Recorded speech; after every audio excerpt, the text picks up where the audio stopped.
Bonjour et bienvenue chers Informers dans cette vidéo où l'on va pouvoir discuter des Google Docs qui fait partie des sujets les plus importants à prendre en considération lorsqu'on fait de l'audit. La première chose par laquelle on va commencer, c'est tout d'abord une introduction au Google Docs. On discutera du rôle de Google, si c'est un ami ou un ennemi, des opérateurs et on va passer par un lab avec quelques exemples des Google Docs. Google fait partie des moteurs de recherche les plus anciens, mais aussi des plus puissants, qui consistent simplement à pouvoir utiliser une immense base de données qui va répertorier l'ensemble des sites et ressources, autrement dit, de plateformes ou de sites web accessibles sur Internet. La technique est simple, il suffit d'inscrire un mot et effectuer une recherche. Le problème, c'est que les robots de Google vont pouvoir tout répertorier, ce qui va être intéressant et ce qui ne l'est pas, ce qui va être à notre avantage comme ce qui ne l'est pas. Et ces informations peuvent être exploitées à n'importe quel moment par des pirates, par des utilisateurs mal intentionnés, pour pouvoir donc établir notamment des attaques par la suite nous concernant. Il est donc extrêmement nécessaire de vérifier notre présence sur le net, puisque Google va représenter ou va posséder la plupart de nos informations sur Internet et donc va garder une trace de notre présence et donc de notre empreinte numérique, même si on enlève tout ce qu'on veut sur le net, c'est-à-dire même si on a des anciennes versions ou d'anciennes informations, il va les garder. Un pirate peut donc rechercher des informations sensibles, effectuer des balayages de vulnérabilité ou même utiliser Google comme proxy transparent, qu'on va pouvoir exploiter aussi bien d'un point de vue offensif, mais aussi défensif pour pouvoir identifier notre empreinte numérique. Il est temps de faire des recherches sur vous et votre organisme pour vérifier pour votre présence numérique au niveau de ce moteur de recherche. Il existe un ensemble d'opérateurs qui peuvent être exploités dans l'approche du Dorking sur Google. Des opérateurs donc de base. Ces opérateurs donc, vont nous permettre de pouvoir raffiner les résultats de manière assez basique ou de maximiser la valeur d'une recherche. Ils sont nos outils et sont même les armes des pirates, que ce soit bien sûr les opérateurs de base ou les opérateurs avancés. Il y a par exemple les opérateurs plus qui permettent, ou l'opérateur plus qui permet l'inclusion d'un terme dans une recherche, le moi qui permet d'exclure des termes, le tilde qui permet de récupérer des synonymes, le point qui permet de pouvoir utiliser les recherches en tant que wildcard, l'étoile qui va permettre de chercher, bien sûr, la différence, ça va être, le point ça va être qui va utiliser les caractères, les chiffres, les nombres, les caractères spéciaux, ainsi de suite. Et on a par exemple des opérateurs comme les guillemets qui vont chercher le mot exact, ainsi que le et sous format de et commercial. Il y a aussi d'autres opérateurs avancés, tels que le all in text, all in title, all in URL, etc., etc. Bien sûr, on ne veut pas utiliser tous ces opérateurs, mais on va voir quelques exemples concrets au niveau de la partie pratique. Parmi les opérateurs les plus importants qu'on va pouvoir exploiter, c'est l'opérateur avancé site qui nous permet de pouvoir chercher des résultats seulement au niveau de domaines spécifiques, le file type qui nous permet de chercher des extensions spécifiques, le define qui permet de pouvoir chercher la définition d'un mot, ou encore le in-title qui permet de chercher un mot au niveau du titre d'une page. Suivi par les opérateurs de base, donc on va pouvoir utiliser pour combiner les différents éléments. On va donc pouvoir exploiter tout ça dans des exemples basiques au niveau de la partie pratique, qu'on va pouvoir commencer tout de suite. N'oubliez pas que je vous ai laissé, au niveau des ressources, les différents éléments de manière complète et de manière approfondie par rapport à la définition de tous les opérateurs de base, ainsi que les opérateurs avancés de Google. Parmi les opérateurs de base les plus intéressants, on va pouvoir retrouver l'opérateur plus, qui est l'opérateur d'inclusion. C'est-à-dire que si je cherche par exemple Games of Thrones, donc par exemple saison 1, je peux tomber sur différents résultats donc qui vont inclure la saison 1, mais si je pars un petit peu plus loin, en fait j'aurai la saison 2, 3, 4, 7 ainsi que d'autres détails. Je peux donc choisir d'inclure donc un terme bien spécifique en rajoutant l'inclusion qui me permet de chercher de manière spécifique un terme de recherche, vu que Google va par défaut enlever quelques termes comme le ou, comme le et, comme des opérateurs, comme des chiffres, des lettres au niveau de sa recherche. Je ne dirais pas qu'il va l'exclure, mais disons qu'il ne va pas le prendre en considération de manière poussée. Par contre, on peut aussi utiliser les opérateurs ou l'opérateur d'exclusion, le moins, pour pouvoir exclure donc un terme ou un chiffre, un nombre, et ainsi de suite d'un résultat de recherche. Par exemple, ici, j'ai utilisé l'exclusion donc, de la première saison, donc saison 1, donc là où il y aura saison 1 de Game of Thrones, en fait, il ne va pas nous le retourner. Ça nous permettra de pouvoir nous débarrasser donc, de plusieurs éléments. À partir de là, je peux aussi utiliser un des opérateurs de base qui est très intéressant, qui représente les guillemets. Donc les guillemets qui nous permettent de pouvoir, donc tout simplement, chercher ou effectuer une recherche par rapport à un terme exact. Alors, par exemple, donc si je cherche par exemple Konda Hamza, au niveau de la recherche, en fait j'aurai différents résultats qui seront retournés. Donc regardez, plus de 5290. À ce moment-là, il va chercher Hamza tout seul, Konda tout seul, et il va donc pouvoir me faire sortir différents résultats qui ne sont pas forcément pertinents de mon côté. Donc ce que je peux faire par exemple ici, c'est que je vais chercher l'expression ou la chaîne de caractères Konda espace Hamza, donc Konda Hamza, mon nom est prénom, et je vais voir la différence. Donc regardez avec les guillemets, on va avoir donc un nombre de résultats qui est donc beaucoup moins intéressant, donc 1190 et donc beaucoup plus précis. Et c'est ce qu'on va chercher en utilisant les guillemets. Donc c'est-à-dire qu'on va essayer de pouvoir inclure des recherches bien spécifiques.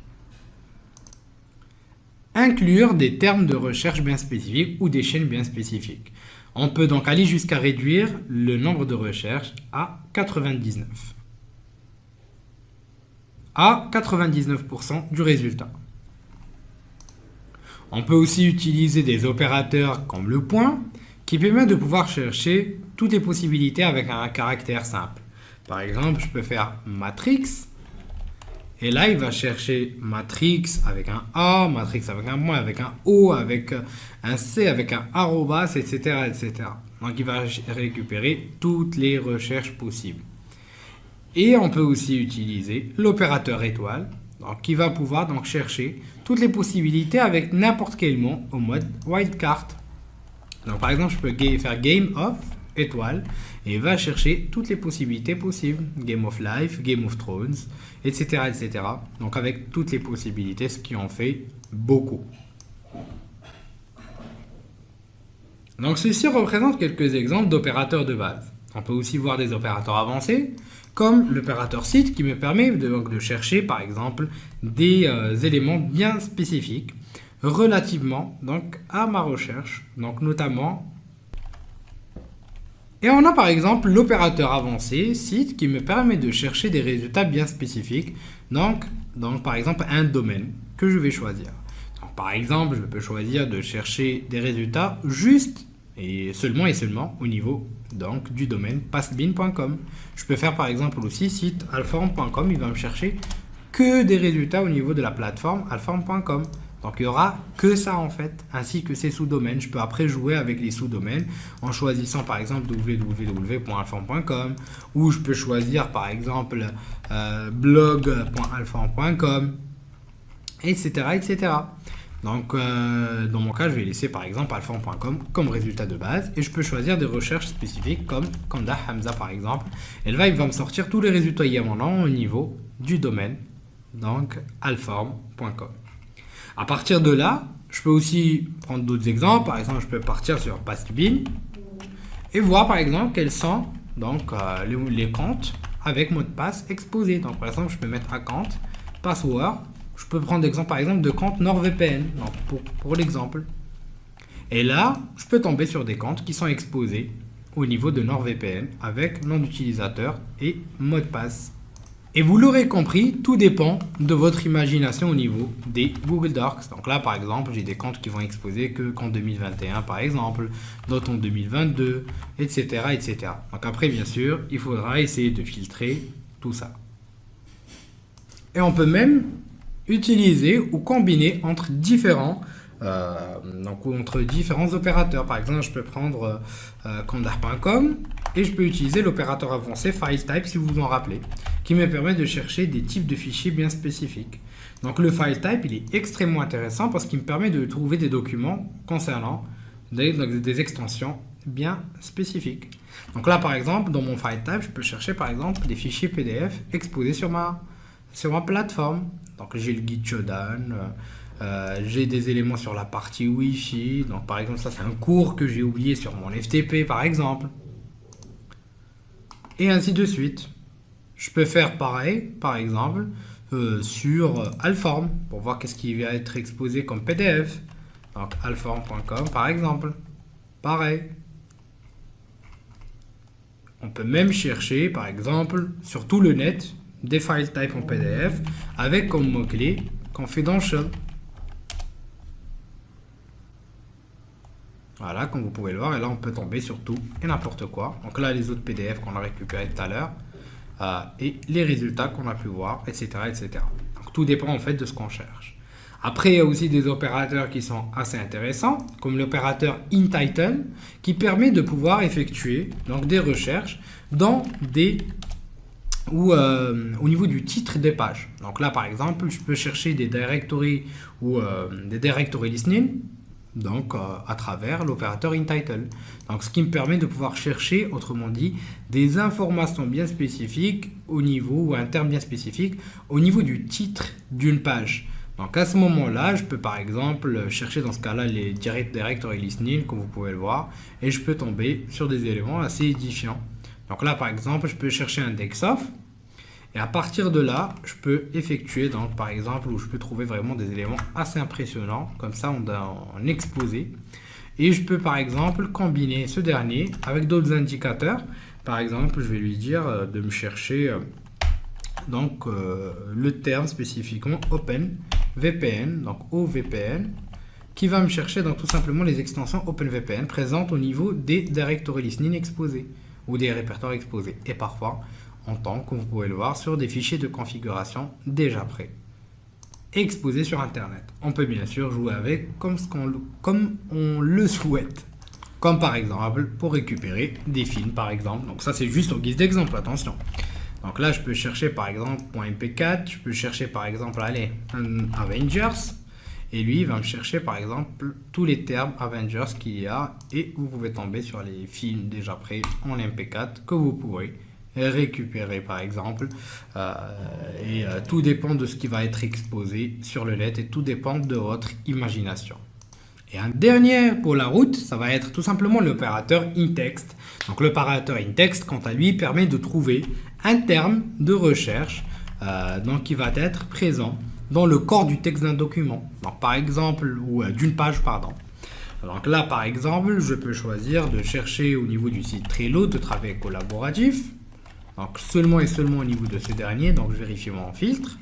Et je peux là choisir par exemple de lui dire écoute, dans Trello, tu vas me chercher dans le corps du texte, c'est-à-dire dans le corps des pages, les termes usernames et InText password. Et là, par exemple, vous pouvez voir qu'on va retrouver beaucoup d'éléments qui y ont été exposés avec plein de noms d'utilisateurs et mots de passe. Donc, tant qu'il y a différents éléments relativement à ce terme de recherche qui sont exposés malheureusement. Sur le site Exploit Database, vous pouvez donc notamment trouver des éléments extrêmement intéressants. Donc au niveau de ce qu'on va appeler la GHDB, la Google Hacking Database. Et là, vous pourrez donc récupérer un ensemble d'éléments préétablis. Vous avez ce qu'on va appeler la Google Hacking Database, qui est en fait une immense base de données des dorks ou des termes de recherche en utilisant donc les différents opérateurs Google pour pouvoir effectuer des recherches spécifiques. En allant dans Filter, vous pouvez trouver donc les différentes catégories qui vont être répertoriées selon des fichiers qui vont contenir des mots de passe, des répertoires sensibles, de la détection de serveurs web ou encore des fichiers vulnérables et même des serveurs vulnérables.